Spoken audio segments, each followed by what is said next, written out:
Hello everybody and welcome back to another episode of Microsoft Flight Simulator, and in today's episode we are checking out the latest update of the FlyingIron Simulations Spitfire.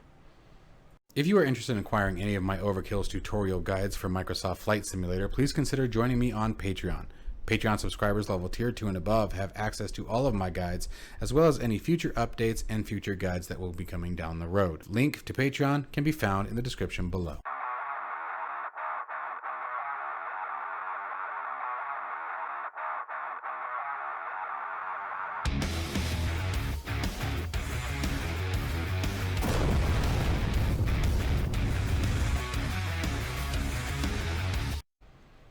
Alright guys, so FlyingIron's once again released an amazing update to the Spitfire. Everything from new artwork inside the cockpit, the flight model has been changed, new sounds have been added, some sounds have been re-added, the fuel system has been readjusted, you name it. So what we're going to do is we're just going to take the aircraft up for a quick spin, go flying around. We're just off the coast of the UK here. I'll make sure to put the ICAO down in the description in case you guys want to fly. This is one of my favorite areas to fly, so I will definitely try to make sure I remember to do that. It's a beautiful area. You guys will just have to wait and see once we get airborne, but it's absolutely gorgeous. So we're going to see what the aircraft's all about. I have not flown it yet with the latest update, so I'm just as excited as hopefully you guys are to see what it's all about. So let's go ahead and hop into the cockpit. All right, so stepping into the cockpit here.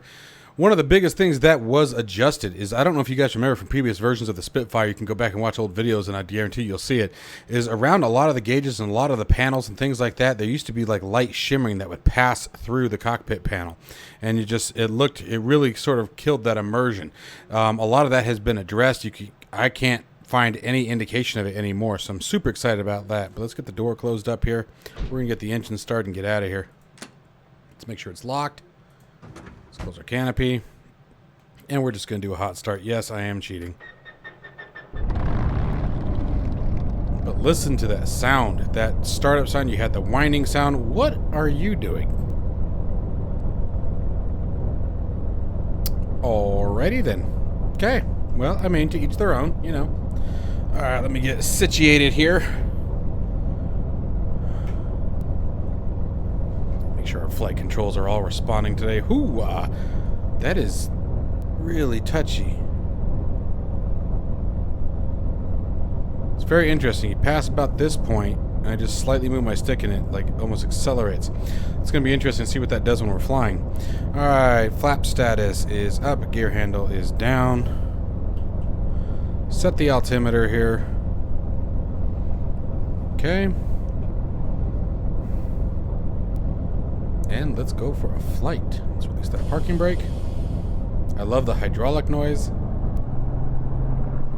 The only thing I wish that they could add is the way that the Spitfire taxied. And as much as I say I wish that they could add it, I'm going to be honest, it's an epic pain in the butt. And I do mean epic. The Spitfire tail wheel obviously is what allows the aircraft to turn. To give you some contrast, the P-51, for example, steers through differential braking. You want to steer right, you push on the right brake and it starts to turn. You want to steer left, you push on the left brake and it starts to turn left. Okay, and you sort of just adjust it by the differential braking. With the Spitfire, it's significantly different. You have to kick the rudder over the direction you want, apply some wheel brake, then apply some power, and if I understand how this works correctly, the airflow coming from the prop down the fuselage into the rudder causes that end of the rudder to kick the direction you want it to go. And then you have to reapply the brake and slowly start pulling it back in order to straighten the tail wheel back out. It can be a real pain in the backside. Okay, now I'm going to go for some right trim here. Right wing, right aileron trim. I'm going to add a bit of right rudder trim. What does that say? Okay. What does the other one say? Port and starboard. That's what that is. I was like, what? Okay. If it's still like it used to be, the Spitfire is scary as heck in this sim to take off. And that's not a shot on the developer. It's just the nature of tail draggers. And this one is not particularly forgiving. So We'll see. It could be a very scary takeoff. I am not promising you guys that this is going to be a beautiful takeoff. We're just going to have to see what happens here. Let me see if I can adjust my camera a little bit more to my liking. I like to be up higher. I'm probably eating the canopy, but that's all right. All right, here we go. Slowly increasing the RPM through the range. Watching that nose, it'll start to dip very quickly. There's the dip. Ay, come on, no. I warned you guys. I warned you. Come on, stay with me. Okay, left rudder. I should have used left rudder. That was my fault. All right, so compensated there. That wasn't too bad. A little terrifying at first. Good thing I don't have any passengers on board. I think I would have just absolutely scared the living crap out of them right there. Scared the crap out of me. But that was my fault in the end because I trimmed for right rudder and very clearly should have trimmed for left. Left rudder, right aileron is what I should have done there. The right aileron definitely helped. That left wing still wanted to dip a little bit. Probably could have added some more and been okay. But the funny thing is, I don't think the Spitfire actually had aileron trim. I know the P-51 did, but I don't think the Spit did. Maybe later versions of it, but I don't think the Mark 9 did. Man, it is bumpy. Still trimming, and I was wrong. There we go. I think I wanted my camera elevated. I think that's what I wanted.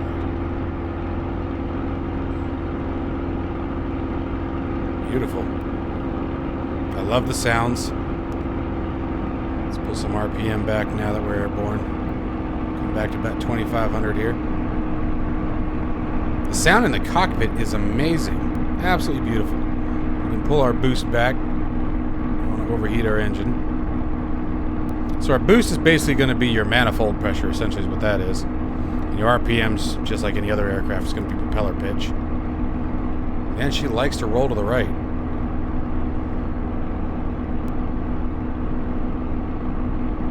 There she goes. All right, and we're trimmed. Ish. And there she is. The sound is beautiful. Such a gorgeous airplane. There was just something very majestic about the Spitfire.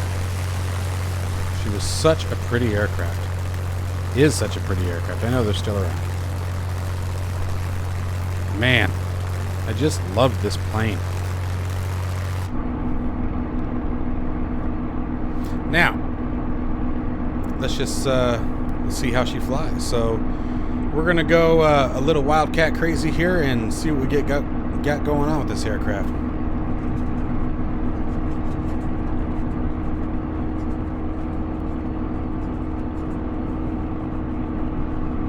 You baby. Roll rate is beautiful. Absolutely gorgeous roll rate. Come back to the right. Swinging back full left. Watching that tree line so I don't hit something. Like the wind turbine, that would be bad.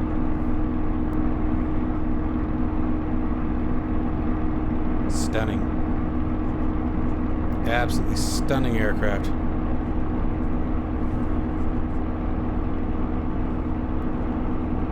Gorgeous, guys. They did a wonderful job with this plane. Mercy. I've got all my controls in play here. I'm adding rudder. I'm adding, obviously, the aileron and elevator. Those are no-brainers, but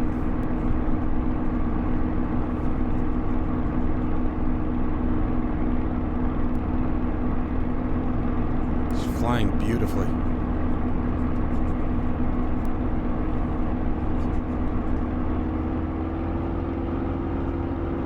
Adding that prop back in.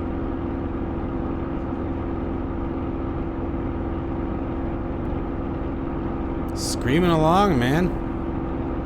See, what are we doing here? About 180 miles an hour.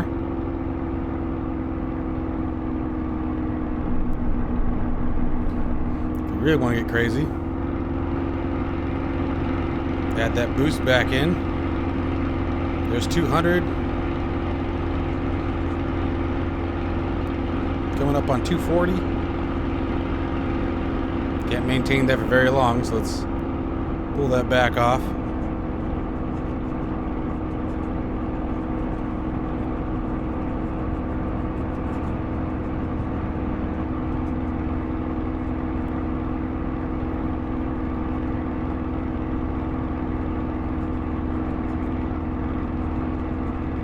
Wonderful.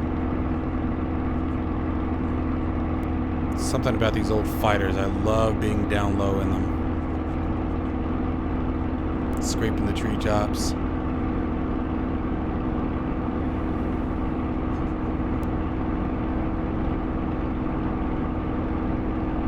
I will say the flight stick, at least for me, I'm using the Thrustmaster Warthog and in conjunction with SPAD.NX. I do not map my controls inside the simulator. I haven't done that for a while anymore. I will say it's very touchy. It's almost like flying a helicopter, and what I mean by that is, as any of you fly helicopters know, less is more. So less input is plenty, right? Sort of how I'm feeling like it's flying. Like this is the movements you're seeing here, maybe quarter inch to a half inch of action on the flight stick itself. So it's very, very responsive. Very responsive.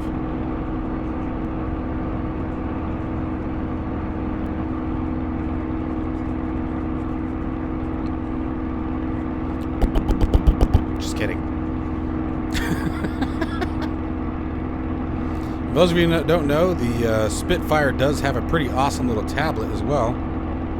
Bring that up. You can get everything from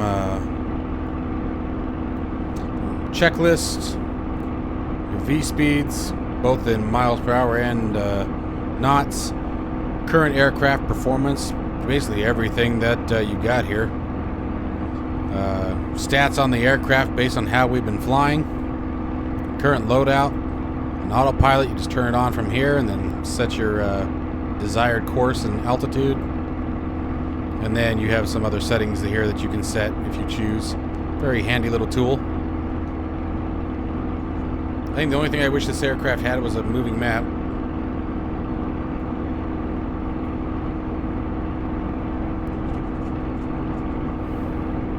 And we've got the Garmin in it. But like, for example, we can change that too if we want to just go to the gun sight. Keep it as old-fashioned as we can. Let's see, where was that? Nope. Yep, there we go. Get rid of the Garmin. And back to an old-fashioned gun sight. Let's see here. Can we turn the gun sight on? Oh, you can do it from right there. I didn't even know that. I thought I might be confusing my aircraft now.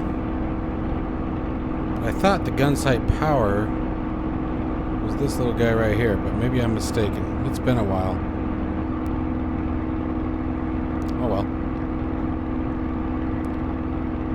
Alright, let's find our airport. Bring it back in for a nice landing. And by nice landing, I just mean hopefully that one that I'll walk away from. Because quite frankly, no promises on that.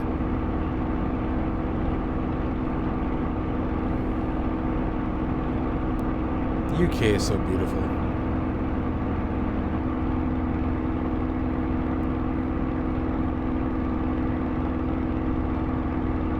Alright, let's see where we are here. Let's pull up the VFR map because quite frankly, I don't remember where I am.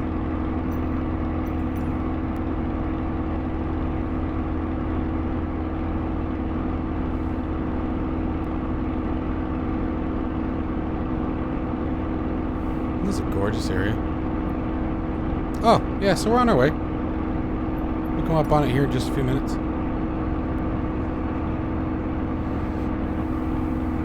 Let's go down and have some fun while we're on our way back.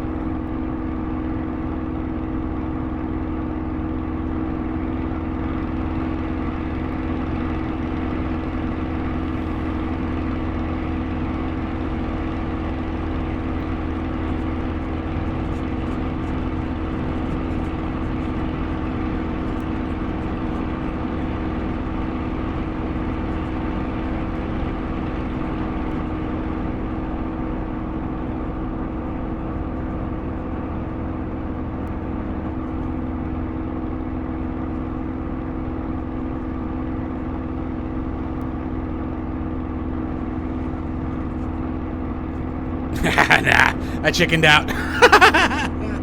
I chickened out. I'm like, can I do it? I don't know if I can do it. Can I do it? Should I do it? Maybe I shouldn't do it. Can I do it? Nope, let's not do it. That is exactly how that went in my head right there. That was funny. Yep, bad boy overkill right here. I'm gonna say we have some texture issues over there. Huh, alright. There's an oops over here, guys. Yeah, that's pretty bad, too. That's a bad one.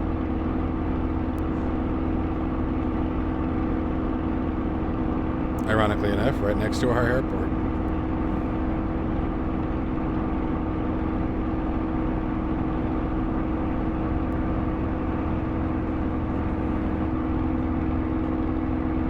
Alright, there's our airfield. Get some altitude here. And as you guys all know, tail draggers scare the crap out of me, so we're going to give ourselves plenty of time to slow down. Pull the boost off. Let's pull the RPMs back to about 2100.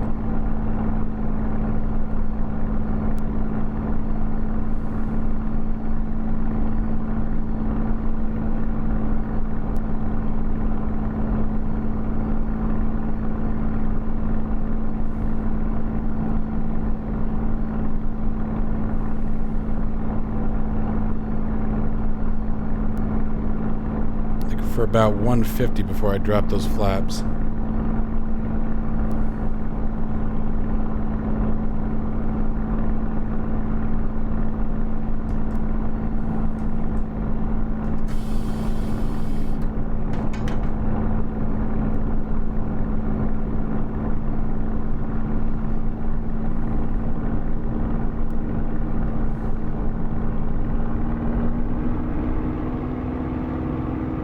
Now 130. Gear coming down.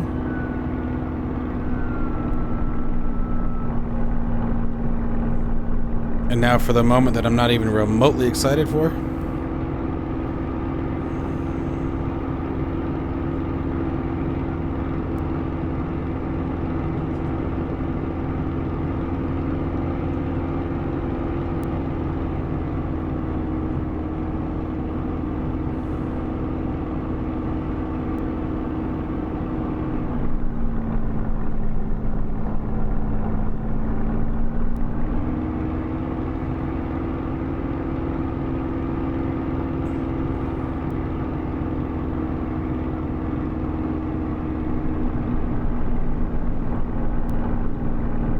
Be nice to me, little girl. Be nice to me.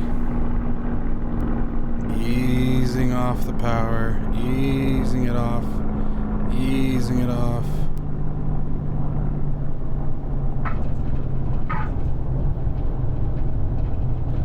Gently applying the brakes.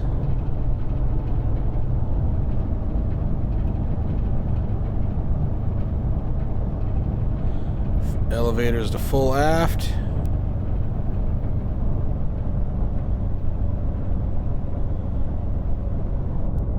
Well, hot damn, you... Ooh, don't you ruin it now. You guys just witnessed the best landing in any tail dragger that I have ever had in this simulator. Absolutely by far. That was squeaker, man. That was a squeaker landing. Like, I am literally cheek to cheek right now with that landing. I was petrified. This was going to end up in another me upside down laughing as I end the video.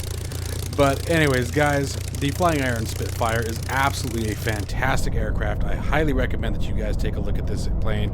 It is absolutely worth every dime that they ask for it. It's just, the texturing is so great. The sounds are great. The feeling and the nostalgia in this aircraft is absolutely phenomenal. If I could come up with a great way to record in VR, I would. It's right up there with the DCS World Spitfire, and if anyone hasn't flown that one, it is a phenomenal experience as well. Really sets the bar, and it's just wonderful to see FlyingIron continue to do the work they do with this aircraft.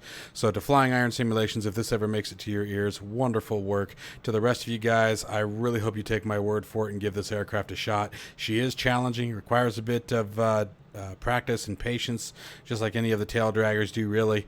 But I promise you it's worth the effort once you get there. And then flying in areas like this is absolutely beautiful. And I will actually show you guys real quick the ICAO of where we are.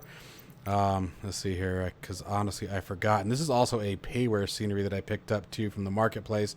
Echo Golf Tango Papa. I do recommend this one as well. It is a beautiful airport, beautiful scenery. So as always, guys, I hope that your week went well. Happy Friday to everyone, and stay tuned obviously for tomorrow's video. Stay safe and healthy. I'll see you in the next one.